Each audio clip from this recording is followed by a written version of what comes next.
So, ladies and gentlemen, we are live. We're waiting on the young champion Rino to join. And then we can rock it. Rino is there. Hello, my friend. We're live. Hi. How's it going, brother? Good. You? How did Good, the bro. national Good, bro. go? I just came home, took a quick shower, and jumped on the computer. Yeah, nice. It was crazy. I will tell you everything how it went. It was good.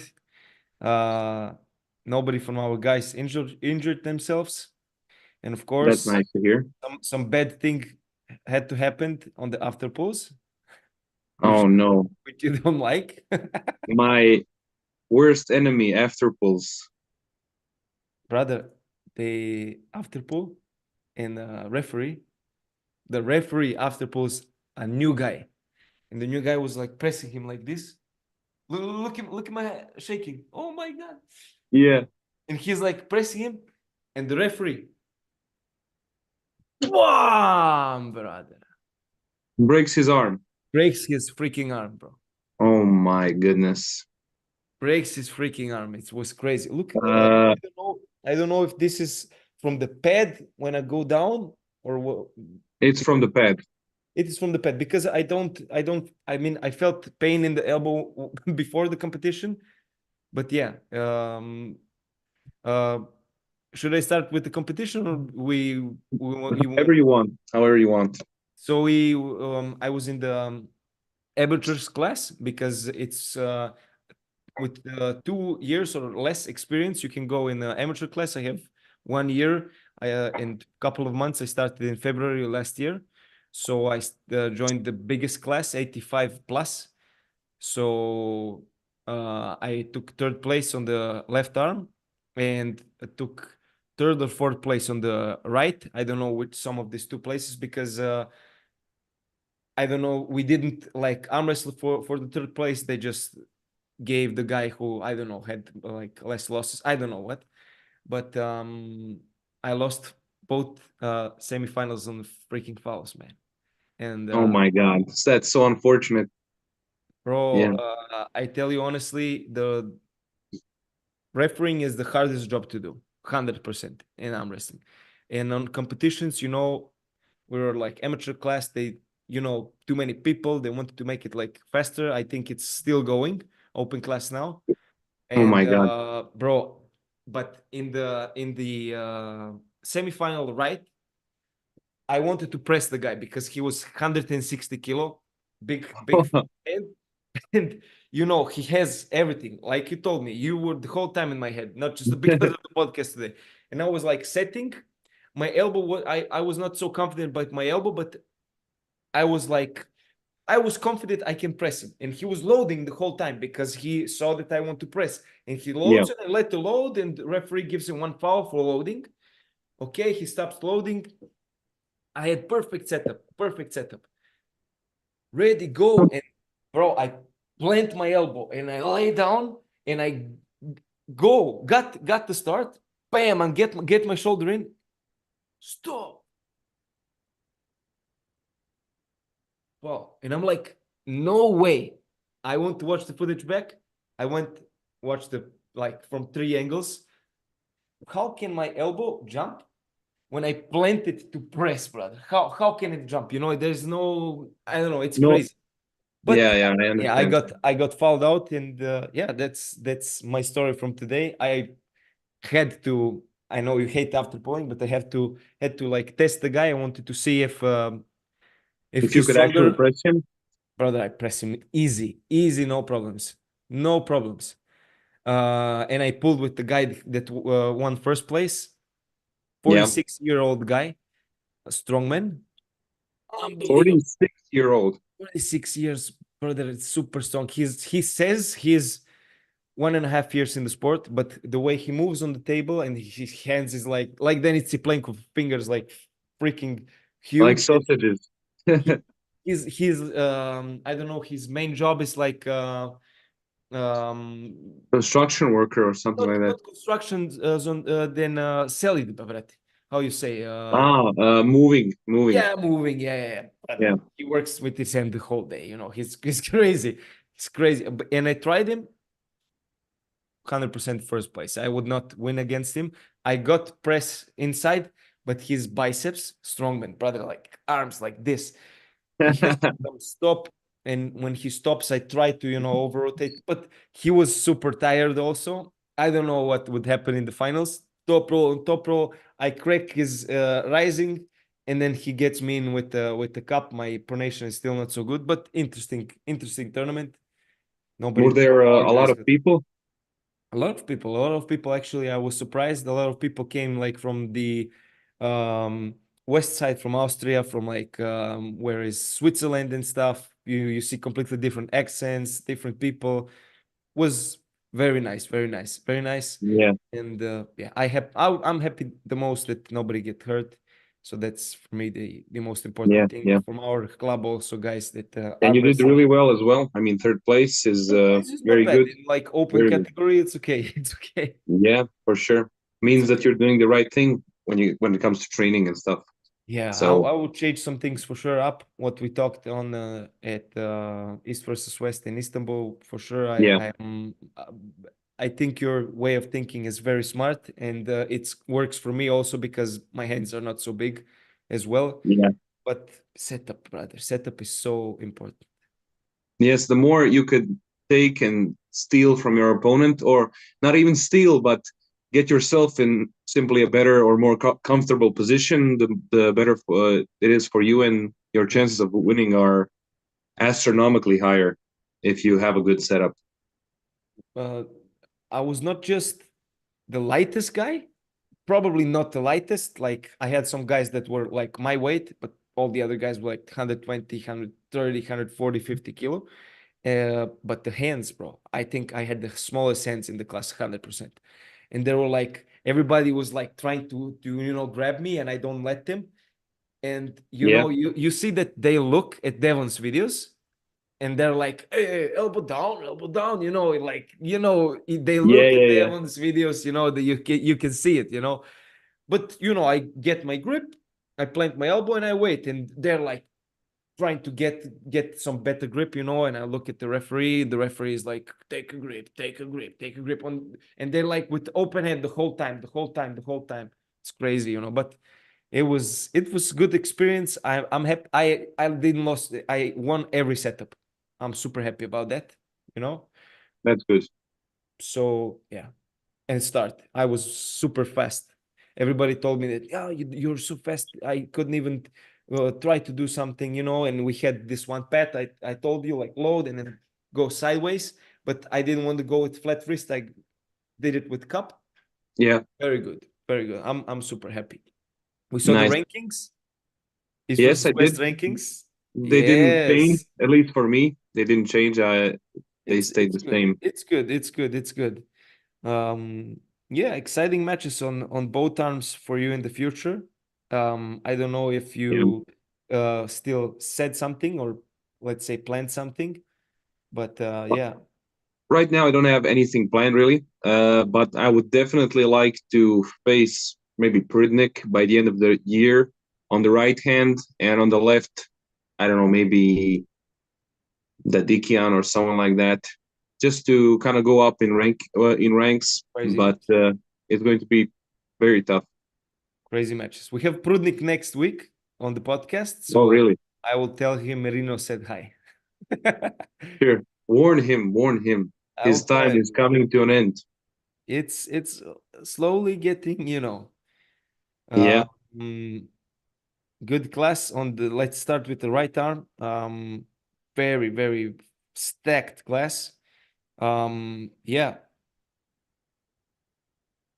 don't want to look past no opponent, of course. Ivan Matushenko, great both arms. Excited to see you pull again also against him. Like you said, Evgeny.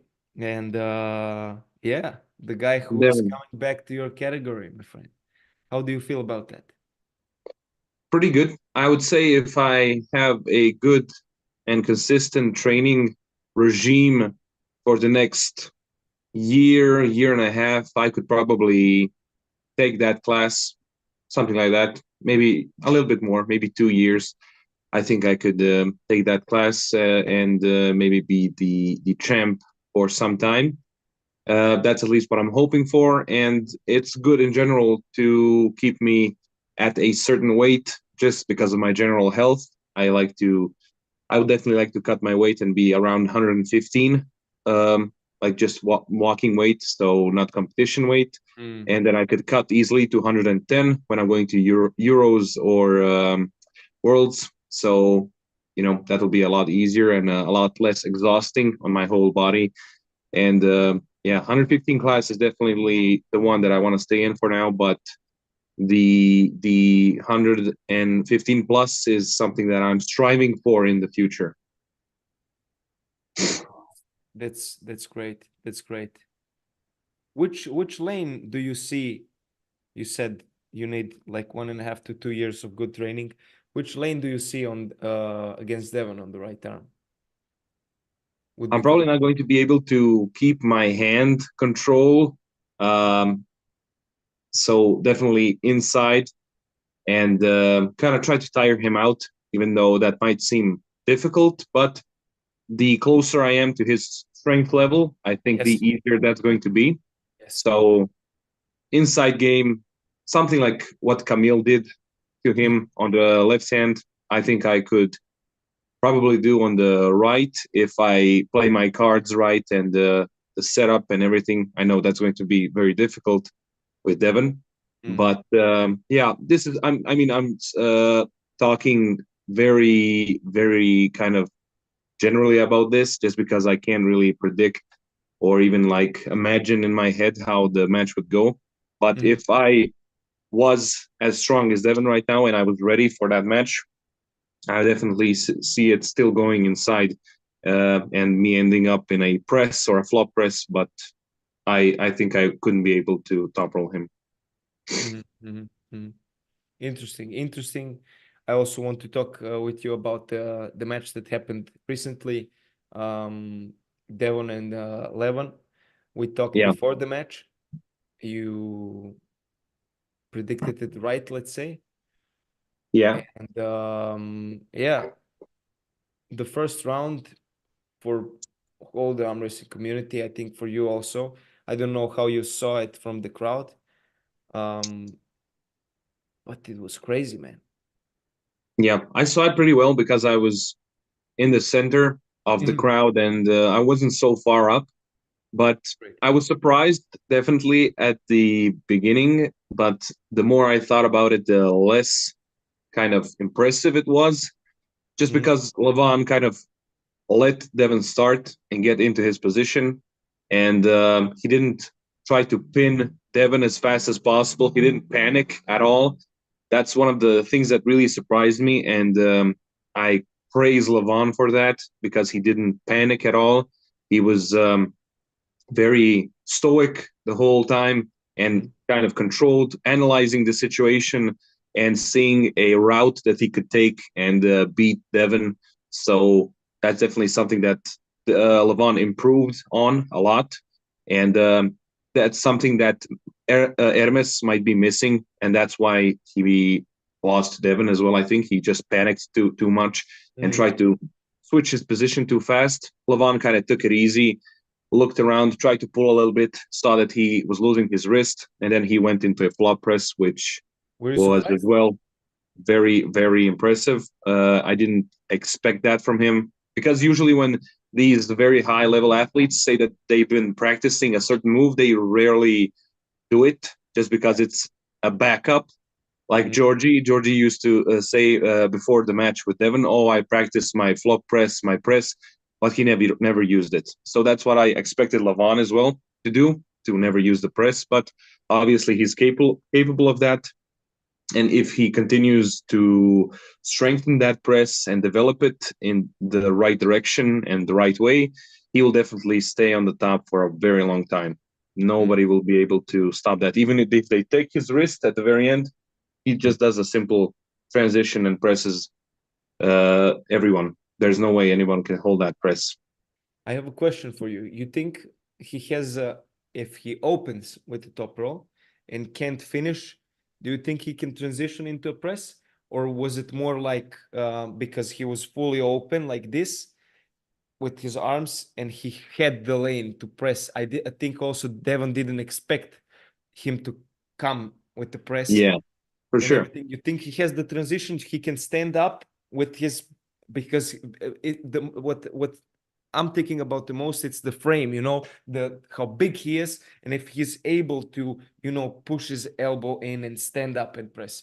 Or do you think it's more like from a Well, in this match right now, he did it from that kind of central position without any pressure, side pressure being exchanged, only pressure on his wrist. But I think he could be able to do a good transition after he top rolled and someone stops him right before the pad, because usually people get left in such bad positions when they're so close to the pad, when they're going against Levan, that I think even if he does like a sloppy job, if he doesn't even like transition well, he could just press anyone, really. He's just so strong, and his hand probably has like 50 kilos just by itself. So he could pretty much just do it with no problem. Can you imagine the force that is coming from this flop press? Too much force. Yeah. I just hope that he doesn't injure himself in a way where he goes into a like a press and then he applies too much pressure and some of the tendons, his tricep tendons or something in his elbow doesn't pop. But yeah, that's the only concern I might have, because usually when I press someone and someone is really strong and can kind of contain my press, I start feeling a lot of pressure in this tendon, in the tricep tendon. So yeah, there's a limit, and if he kind of exceeds that, that's the only concern that I see. But yeah, I don't think anyone can really stop him once he gets into that press. Yeah, I have another question. I just want to tell guys, please hit the like that the live is getting shared so we get more people watching. Bro, what I wanted to ask is with the humorous bone thing. Yeah. Basically, because he didn't pin Devon. Devon like dropped like this, and they fouled him because of that. You think because Odin says that maybe something could have gone different just in the first round, the next round were like completely one-sided, but you think something could have gone different? You think he would finish Devon there? Because he got a really good position. I didn't see him nowhere. He was like fully like this. And I think it would be just a matter of time when Devon couldn't hold it anymore. Or you think Devon could like with the kickback wrist and strap maybe get him back? I think if the foul wasn't called on Devon, it would have been called on Levan, because Levan passed the center with his shoulder like a massive amount. But let's say no fouls were called. I think Devon would have to eventually stand up, because in this position, you're practically not getting tired out at all. You don't feel any pressure from your opponent, because everything is going through some kind of bone lock or a lock in general. So I think Levan will just continue pressing, maybe stopping eventually to see where Devon is, and if Devon can hold, and then pressing again, and eventually he would win by just pressing him. And I think Devon really couldn't get out of that situation in any way. I think so too, man. I think so too, really. I was surprised in the next rounds because we were like in an angle from behind and we couldn't see nothing so good, and we didn't saw the first setup. We didn't see anything. I think Devon got the perfect setup in the first round, and that's why he like stopped him and everything. Yeah. But in the second round, Levan got too much grip and a good grip, so he could, do his thing. Yeah. And he took everything, brother, everything, the whole hand, like rising and pronation and everything was so strong, so strong. I'm really surprised, not surprised, everybody was expecting that, of course. I was rooting for Devon. I was expecting the second round to go, so like first round, but I think the setup was the thing. You think the setup was the thing, or you think something in Devon's hand or arm tired out that couldn't sustain the pressure that Levan was giving? Uh, I think setup definitely had a lot to do with it, but if Levan took the same setup as the first round, I think it wouldn't be too much of a difference. Mm-hmm. It probably Devon getting tired out has something to do with it, and his hand getting straightened out like that by Levan. But I think Levan would still be able to take his wrist just because he might go right off the start of the match. Because in the first match, that's at least how I saw it, Levan kind of stopped and wanted to see where Devon is and how he feels in his hand. But I think it wouldn't have made a big difference if Levan just kept the same setup as the first round. Because what I've noticed, I've been watching a lot of Levan's training videos where he is sparring with Rebaz and Gennady and even Irakli. And you will always notice he grabs them very low, like here on the wrist. And even then, they have a big problem and they can barely like crack his wrist and pin him.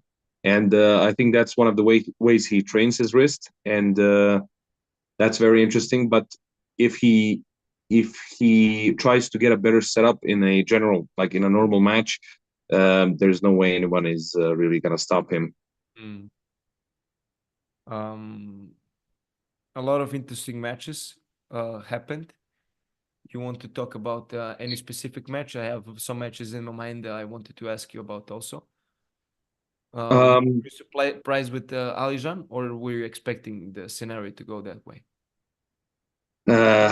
Yeah, I wasn't really expecting it to be that easy, but yeah, at first I thought Ermes is going to win just because Alijan doesn't usually like when somebody attacks his wrist really well, and then he has a lot of trouble pinning people with his wrist taken. But obviously, when the strap got applied, the tides turned severely to Alijan's side, and Alijan was just able to contain Ermes's back pressure and finished him in Alijan style, completely dismantling him and destroying him. Yeah, he should get like a nickname, like the Grim Reaper of the left hand. He just finishes you so fast, and he's so strong, man. It's scary how strong he is. It's crazy, man. You think he has a shot on Morozov, or still not?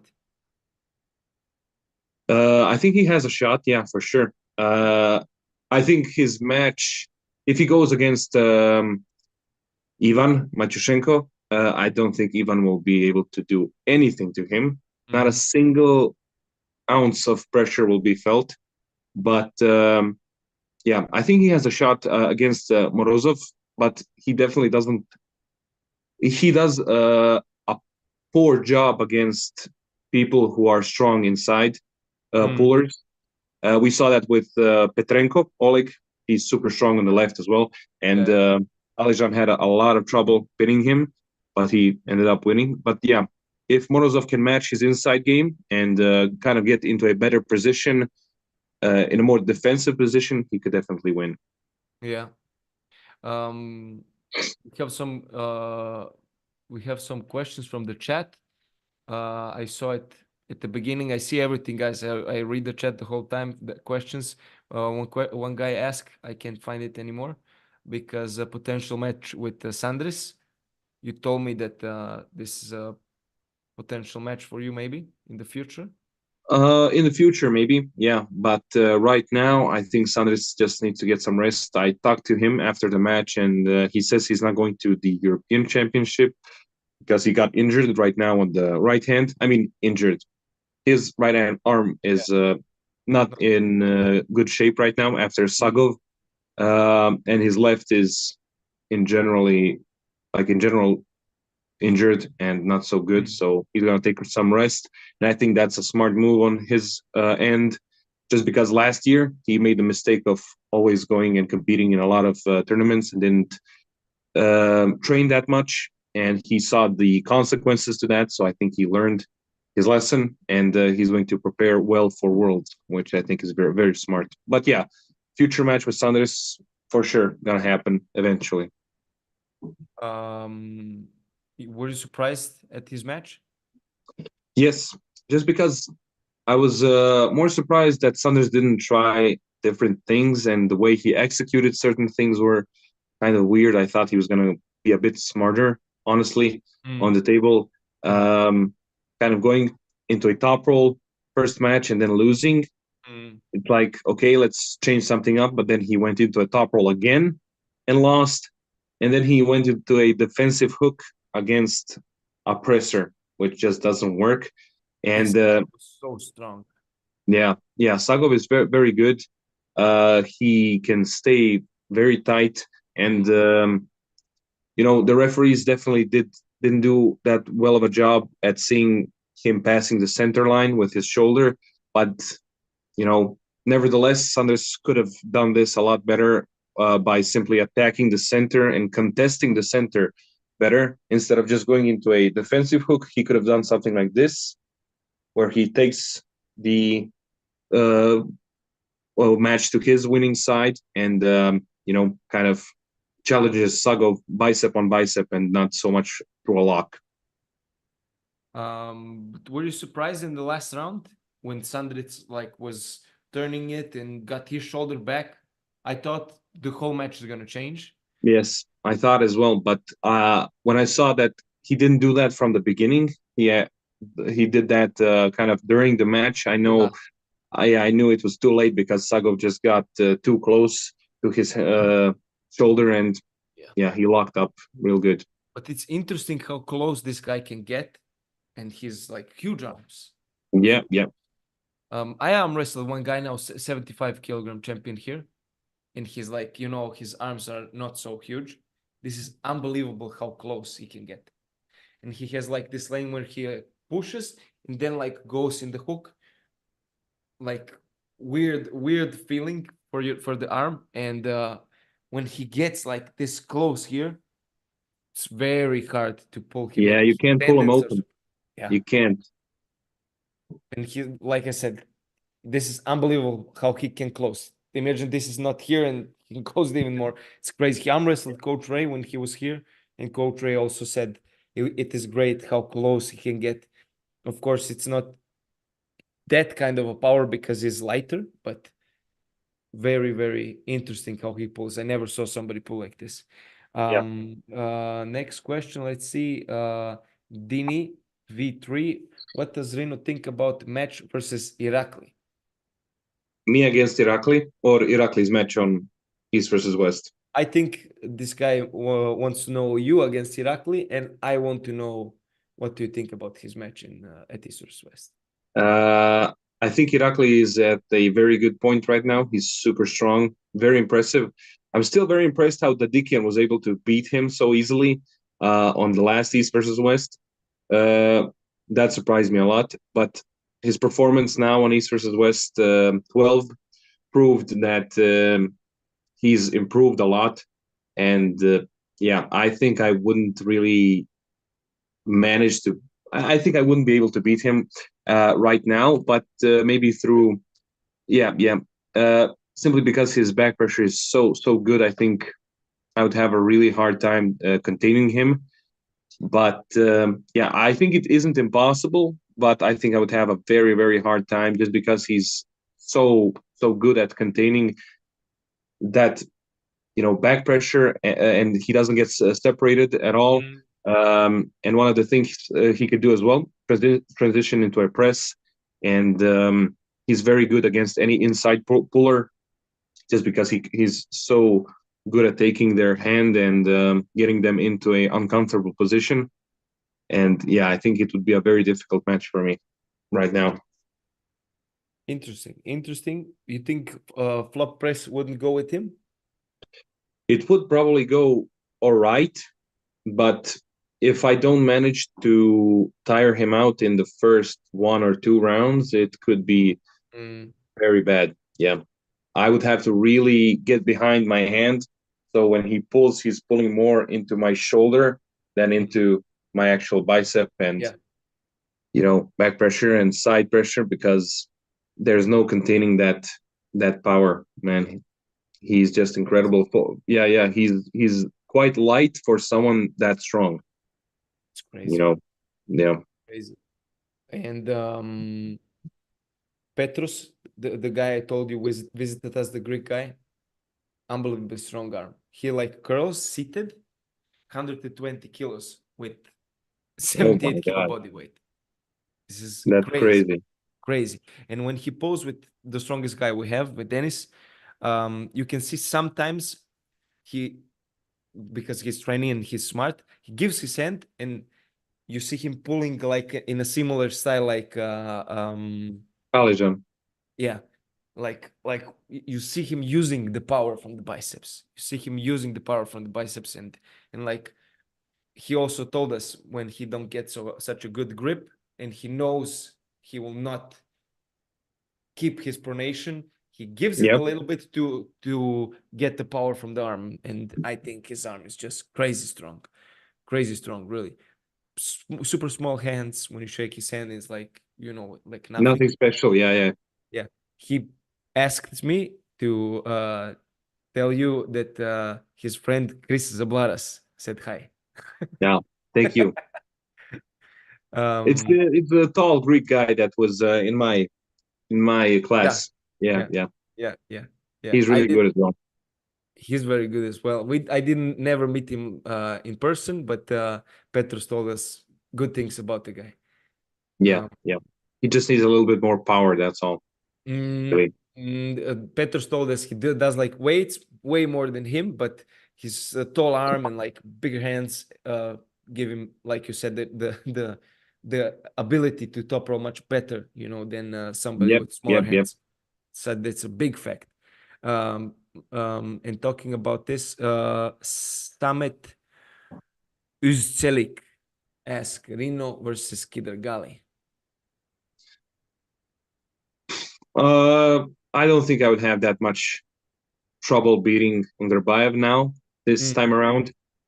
I would play it differently for sure, and I would go inside, not, most definitely in a flop press, just to not even like have a single care about his wrist strength, because I think his wrist is still stronger than mine, but I think my overall strength is just much more than his, so mm. I don't think it will be a issue at all.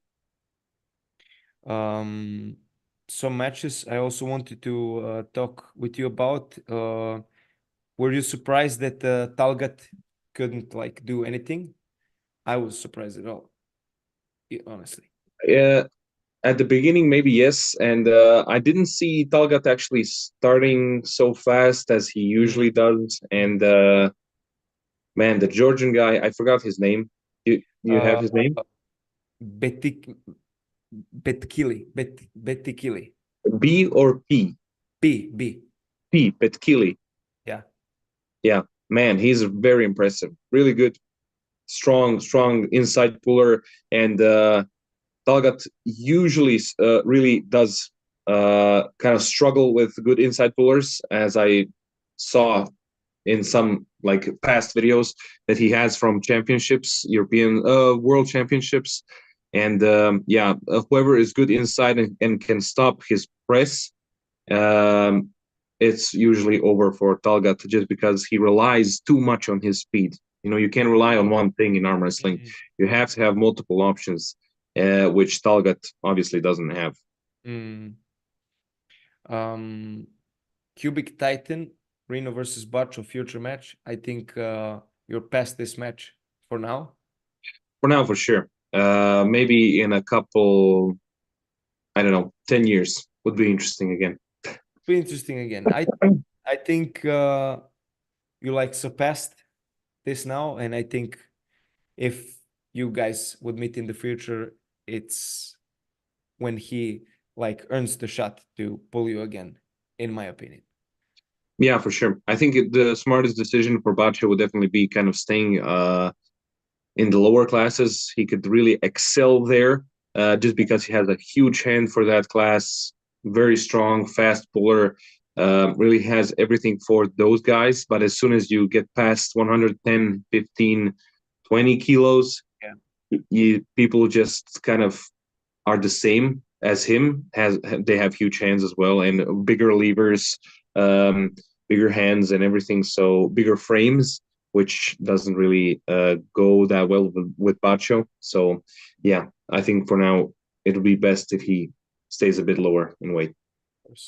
Um, 3 more matches I want to talk about from the East versus West 12 event. First match, Kamil against Tobias. I was honestly impressed with Kamil. Yeah, me too. People say like I was expecting Kamil to beat him easier, but Tobias is no. Yeah, people obviously underestimated Tobias because Tobias is a beast. He really is, especially on the left hand. Man, he is very strong. Even his ability to contain Kamil's left hand press for such a long time is impressive as well.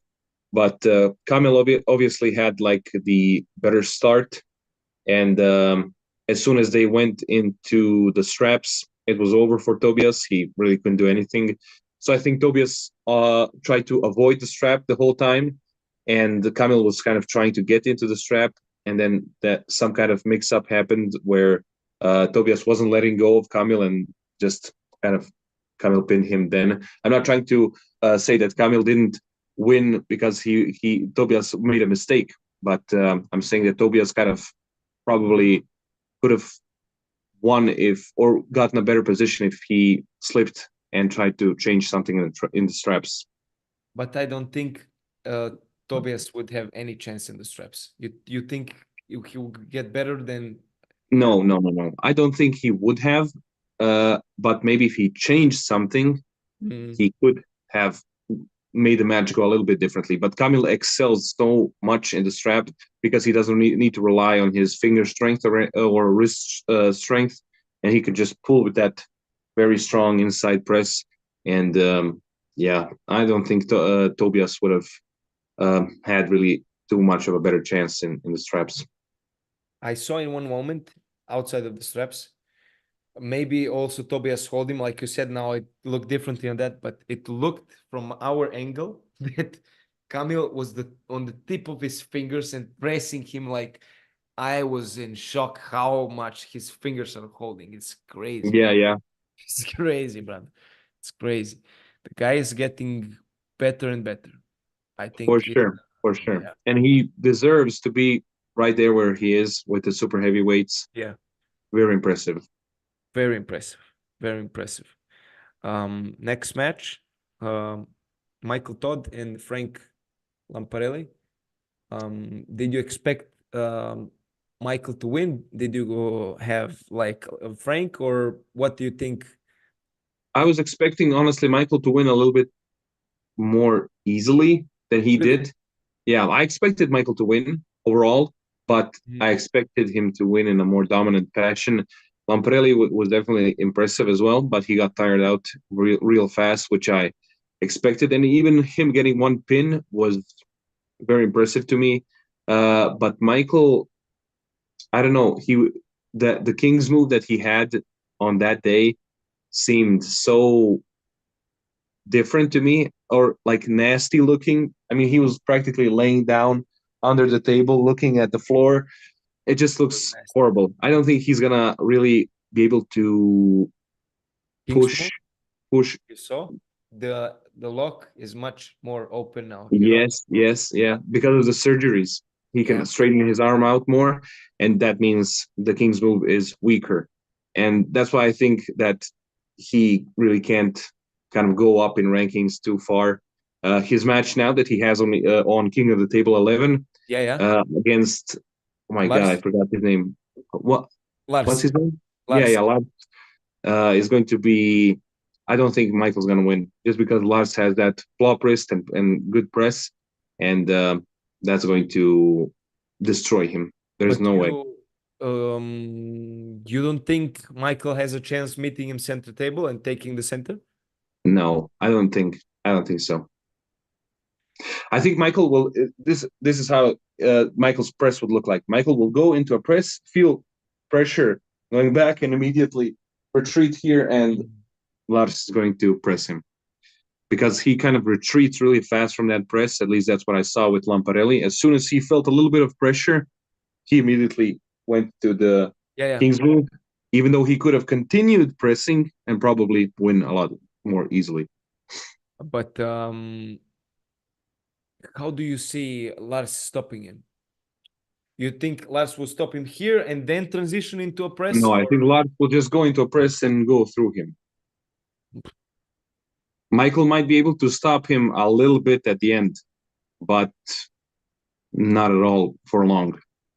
What do you think about Lars and his in your ranking, like on the right arm, 2 ranks below you, but I think he's really good. Yeah, Lars is very good. I don't know how his hook strength is or top row strength is, but he's a very good press puller, and he could give a lot of trouble to a lot of good guys that rely only on one thing, which is hand control, which Lars obviously doesn't care about, and he can just press them. And Lars is very good. I think if he continues in the direction that he's going at, and if he kind of strengthens his biceps a little more and his back pressure, his wrist, he could be a very complete and good puller. One more match I want to talk about from the event, and then I want to ask you something about the press. Leonidas and Schoolboy. Were you impressed? Were you I was very expecting surprised. that? Yeah. Very surprised, honestly, because I thought Schoolboy would be a little bit more intelligent on the table, and Leonidas as well really surprised me with how strong he actually is. I don't know, man. This guy was training shoulders on Saturday. Yeah, that's crazy.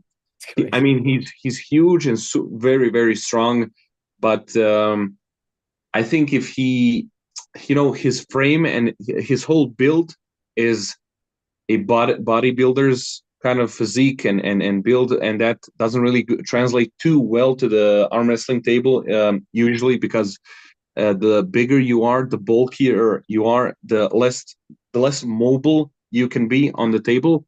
But obviously he's very strong, and he took Schoolboy's wrist. Not every round, I think. Did Just he the take first round? Not, I think. Yeah. But very impressive, especially the last round where he flash pinned him. I did not expect that at all. But he has a bright future in arm wrestling if he gets a little bit more technical, which is, of course, difficult, as I said, with his frame, but not impossible. So he just proved us all not to doubt him. And I'm definitely never doubting him again. And I think if he really puts the time and effort into getting a bit more technical, a bit more mobile on the table, he could be very, very good. But it's interesting, of course, his back pressure was holding a lot, but with Schoolboy pushing, in this position, his side pressure also held very good, which surprised me the most, because I know how shitty it feels when you're down and your hand is like facing up and somebody's pushing like in here.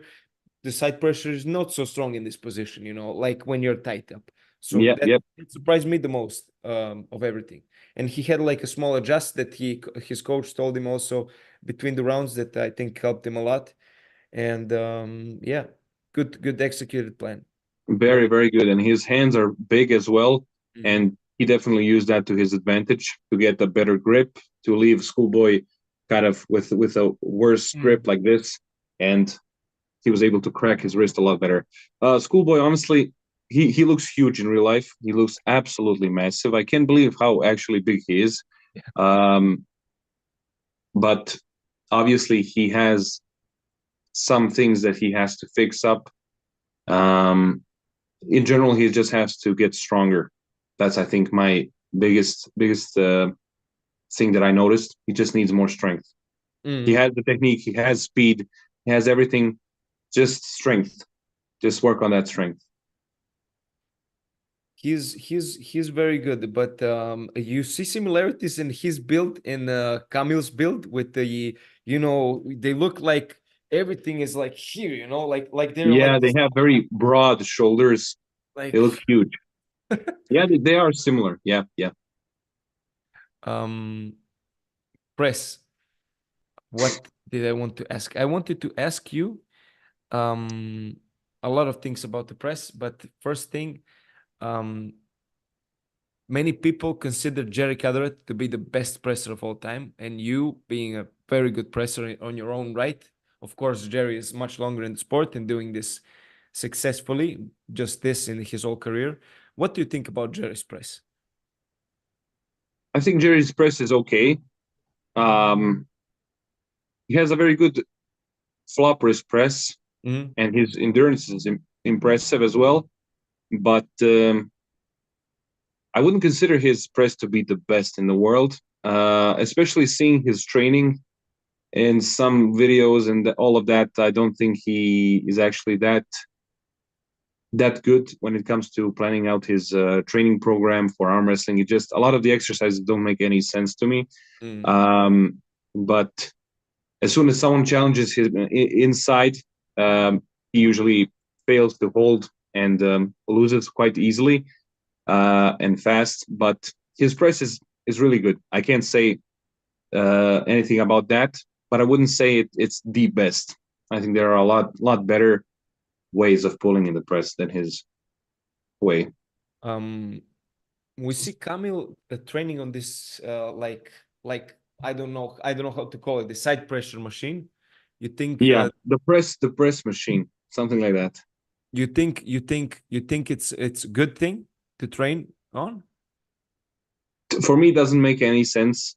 The weights that he's putting up are very impressive, but I don't. It for me doesn't make any sense to do that exercise. He just leans his hand on the device on the judo belt, Yeah. this, and it lays down like this flat on his bicep and shoulders, and he presses. So there's like, I don't see any muscles being active in this move. Like, what is exactly what is it exactly that he's training? I'm not sure, but for him it obviously seems to be working. Yeah. I don't know, because it's not that he's bringing the weight here and then pressing Yeah. while maintaining a certain distance. His hand is completely compressed like this. I mean, with that huge weight, you can't even keep your hand separated. So I don't know. I honestly don't train my press. Like, I don't have any exercise to train my press. That's So great. yeah, that It's crazy. because training your press doesn't really make sense, at least in my from my point of view, because the press isn't like it relies on your bicep and like back pressure, or I mean brachioradialis size, because your hand leans on your bicep and then you press with your body, you know. But you don't even train the like how should I say, the entrance in the press. I started doing something, like I have a video on my channel where I like show the only side pressure exercise that you will ever need. Okay, That I that saw this. Yeah, that's the only thing that I do, but it's not really for entering the press. It's just to Yeah. contain that center. But yeah, I don't do really anything for even entering the press. And how often do you do table times? Very rarely, maybe once in 2 months. Even when I do it, even when I do it, I kind of go very easy, not at all like strong pulling or anything. Maybe 70% maximum. Um, the whole thing, how you are viewing the sport, kind of in a way, is very interesting for me, because you look, when you analyze a person, a lot of footage how the person trains, and Yeah. that's how you also judge a little bit on a person. You don't do table time so much, and That's very interesting for me, because I don't think anybody looks on people the way you do. That seems to work very good for you. That's one point. Do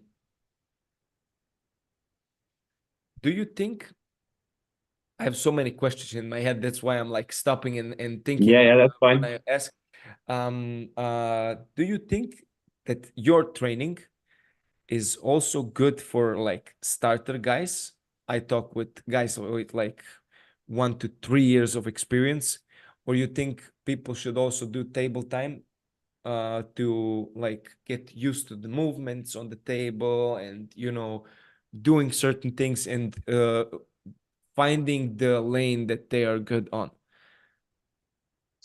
Good question. I think that my training right now is not really suited for beginners, just because it's so intense. I kind of on a weekly basis I go up to my 1 rep max at least once, um, to kind of touch that limit and to try to go through it, and then I reset again at the beginning of the week. But I would definitely say that I think a lot of people have a wrong view on table time or practice pulling.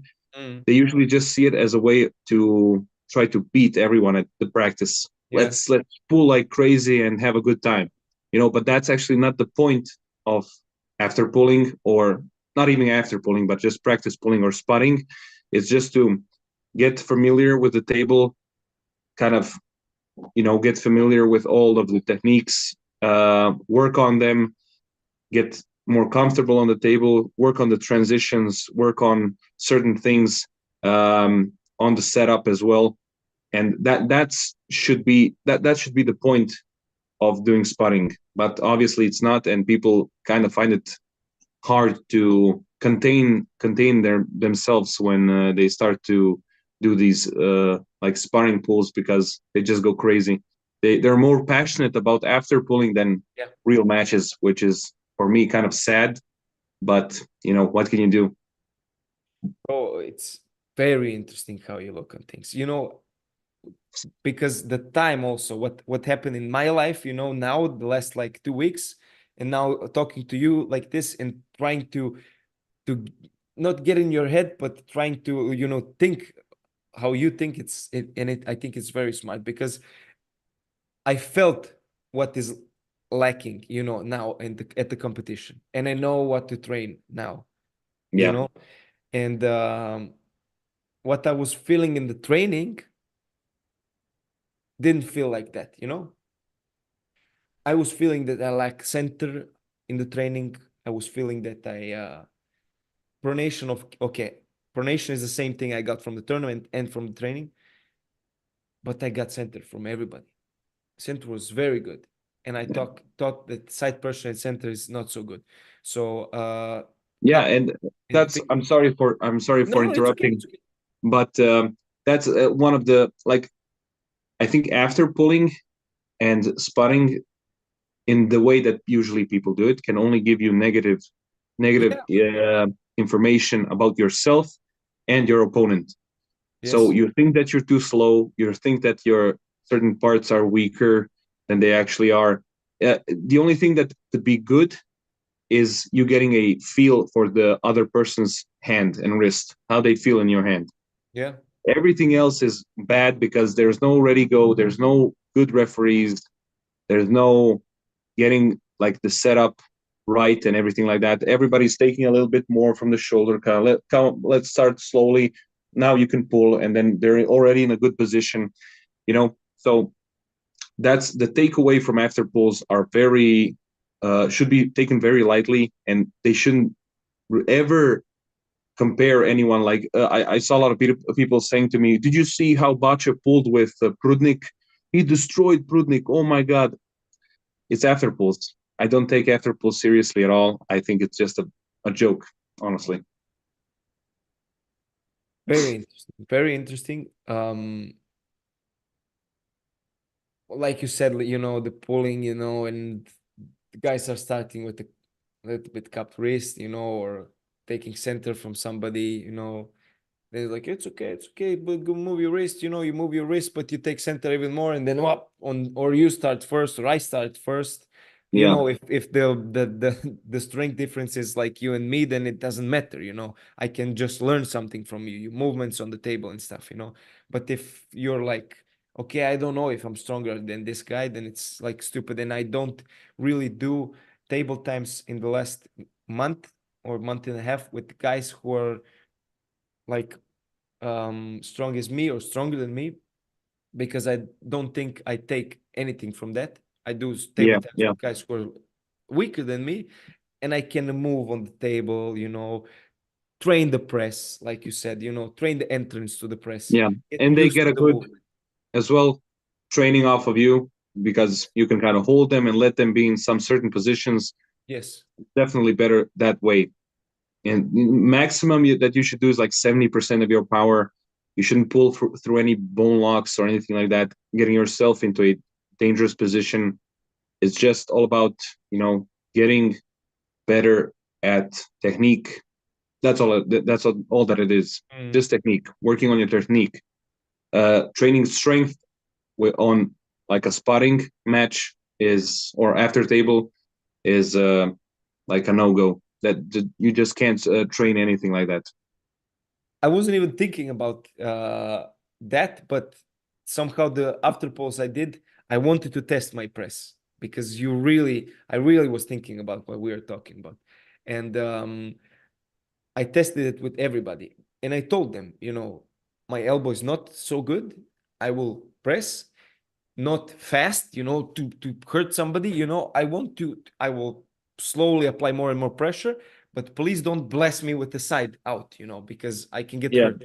And nobody has done it. And I really had like a good feel how I feel there. And I think I feel very good on the right arm. I feel very good. The entry and the transitions from a top roll to a press, like this transition hurts a lot. But and I don't think I could do it if somebody is smart, and they see I want to transition and they hit like side to Yeah. To stop hurt. you. Yeah, it could hurt. So I will slowly do it like this. I met also a guy who is like 6 years in the sport, very good, and he is a presser himself. And I asked him, "How do you feel?" And he told me the execution of the press is very good. Petros also told me the execution of the press is very good. Just strength, and And conditioning as well. Yeah. yeah, conditioning as well. And I I was thinking the whole time, and you answered the question already. If I should do some pressing work, with the like Devon does it, with the belt, and to like, but I wouldn't suggest it. it's crazy, My man. Yeah, my personal suggestion.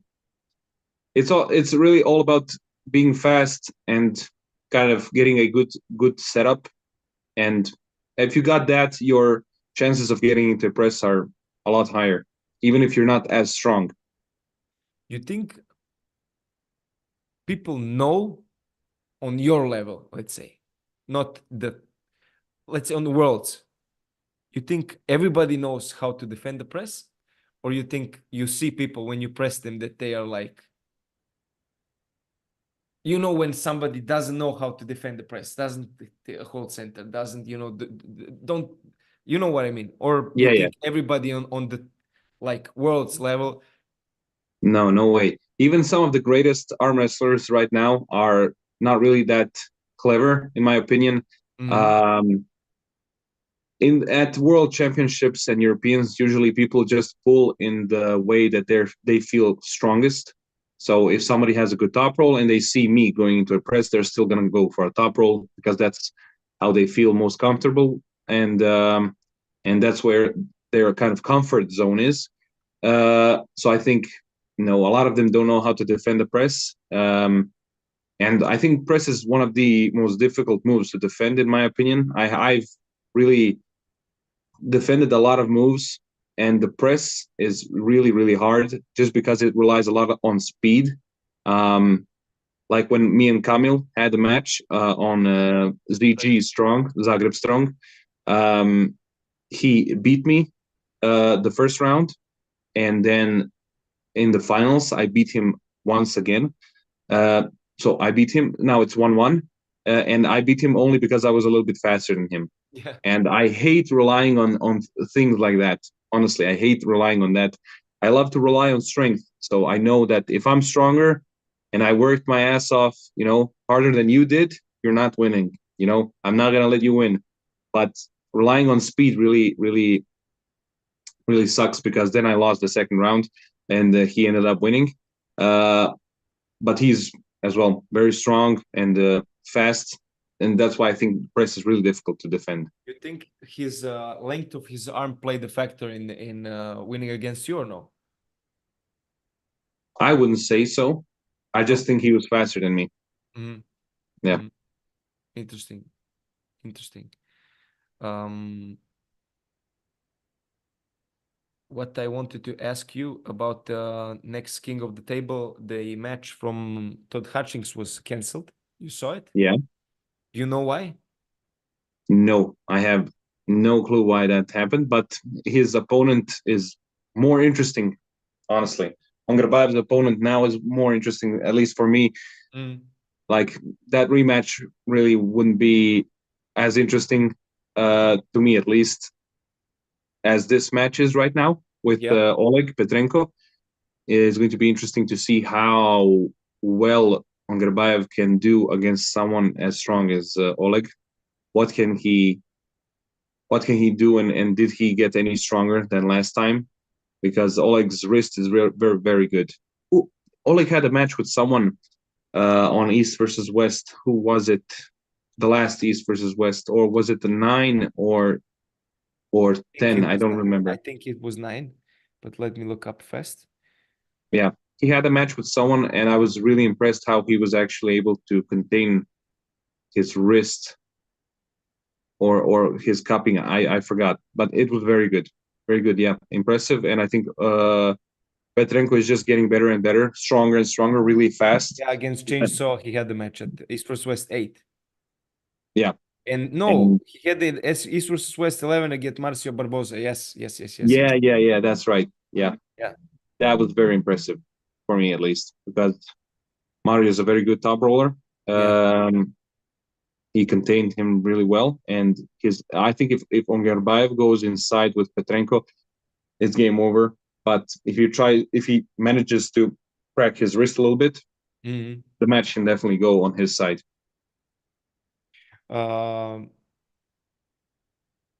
You think Ivan gets something more than a hit against Morozov? You think he can trouble him, or you think he will just get a hit and Morozov catches him and finishes? I think Morozov might let him hit, but yeah, I don't think he will get a single round off of Artem. He's just too strong. Yeah, I think so too. You see, I don't know if you look for sure the style that Morozov trains, and he does also his, and I think this is good for entering the press with the bands. What he does with the internal rotation, like doing. You think this is good? I've done this to like not specifically for entering the press, but more like to condition the elbow better, let's say. For sure. For conditioning, it could be really good. But I don't think it's actually for strengthening your inside kind of internal rotation, because you actually need some real good pressure. I always look at it kind of, if I could follow the weights, that's then a good exercise. So if I can follow the kind of growth of my strength, so if I could lift 20 today, and in a week I can lift 25 or 22 and a half, that's a good way of kind of following my progression. Anything to do with bands or I don't know, other things that I can't follow, I don't like that. I don't like relying on that. But for conditioning, it could be really good. It's interesting. You really approach it. I don't want to say like a power lifter approaches his like lifts to write everything down and to try to progress more. And Yeah. it's It's very interesting. It's very interesting. I told you, and I will really focus on doing that. And I'm excited how it's gonna go. I'm really excited how it's gonna go. And the last thing I wanted to touch on, and then we can end this. I think how long are we? We are we are 1 hour in. I wanted to talk with you about the main event of the next King of the Table, Denis Cyplenkov against Ermes. And yeah, you think the whole community writing off Denis, like, Ermes is too strong, and we just blast him.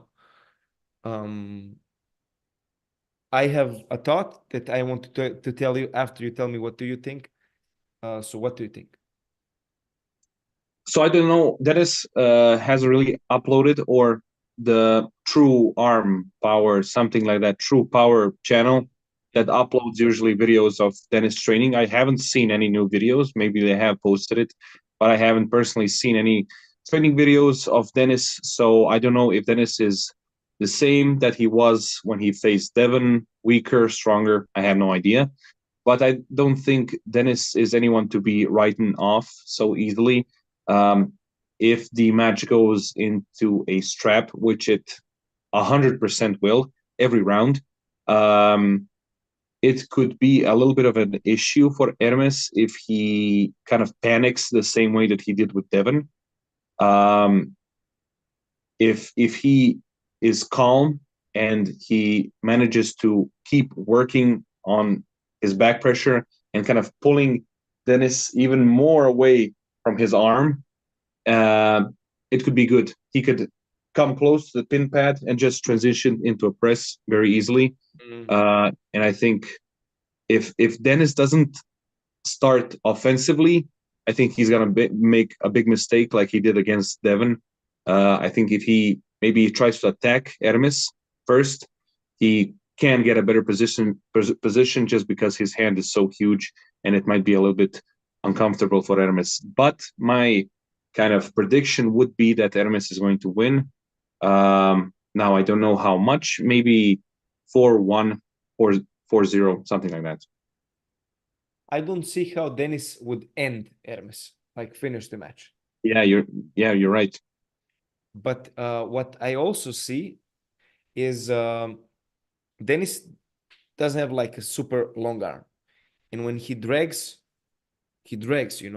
And we saw that Devon, a guy who has a long arm, could follow it and work from there. What he did. But Ermes also doesn't have a long arm, and I think if Dennis can contain Ermes's back pressure and drag him, it will be terrible for Ermes because he will be very open, also when he's in the front of the pad. And Dennis may tire him out, and maybe Dennis wins like this. And this could be a factor, For sure. Yeah, that's a good point. I haven't really analyzed it to that extent, but yeah, that could be a good and big factor. And I think that that's what I meant by saying if Ermes doesn't stay calm at the beginning of the match and doesn't work his way a little bit up on Dennis's hand through the strap, to get further into his fingers, then he won't have that much of a problem with his pronation and his back pressure and the king's move. But if he rushes and tries to transition too early, he could definitely be pulled away from his hand and his body and be left in a terrible, terrible position. Yeah.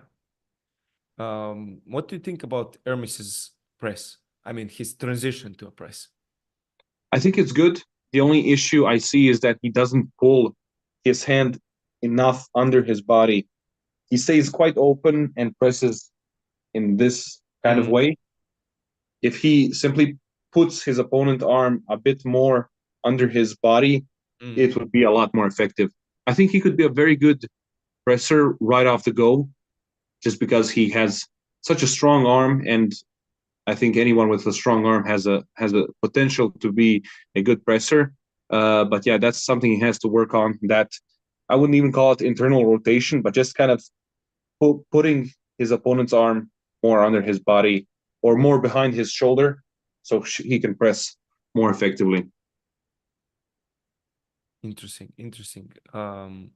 But you also see Morozov in the match with Kurdecha was like, pressing from Far the away. distance. Yeah, far away from his hands. Yeah, I think, at least me personally, when I go for a press and I'm left in this kind of position, I don't ever try to finish in this position. I only try to gain position.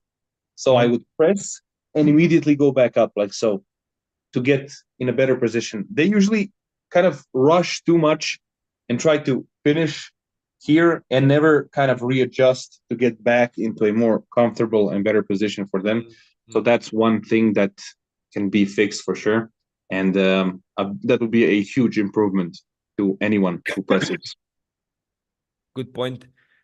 Gaming X said, Dennis grabs low and he'll be controlling Ermes' pronation, so he didn't. I don't think he can press when he grabs him that low for flopless. This is also interesting fact. I didn't think about that. Interesting. Yeah, but if he grabs him lower, he risks his wrist being taken more easily. Yeah. So if you grab Ermes lower, it's like a death wish. I mean, I don't know. You have to be Levan to contain his back pressure when you grab him so low. If he can lift almost 100 kilos with back pressure here he could lift 110. I don't know. That's how big of a difference it is. But you think when you do back pressure, you also measure it like this from a downward angle? Yeah. It's better to do it like this than from the front. Or you have a number from the front also and from down? No, I only have a number from down. But I think it's at least for me, it's a position that I'm going to be in from the beginning of the match, and that's what I like to simulate. So I simulate the starting position. So I usually don't ever do posting top rolls, like a posting top roll. And you are right that this position is usually the weakest that we are in. Yeah. But here is where we start the match, and that's why I usually do it, because I'm simulating the start of the match, and then I'm lifting from there on. That's the only kind of reason why I do it from there. Great. Reno, thank you for your time, brother. Thank you so much. Great talking to you. I think we covered a lot of interesting things. Yeah. I don't know if you want to say something, call out anybody. Well, maybe I'll leave that for another time for callouts. But if I want to say something, be smart and don't break your arms. Yeah, don't break your arms. And if you see a super strong guy that's at the top level of arm wrestling, training some wacky exercises, give it a second thought and see and think about if he's doing that because that suits him or that would suit more people. Think about that. That's the only thing I would say. You're right, brother. I know what you mean, and you're right. You're right for sure. Thank you again for your time. Thank you, and I hope to see you again soon. I will end it. See you guys. Thank you for watching. Thank you very much.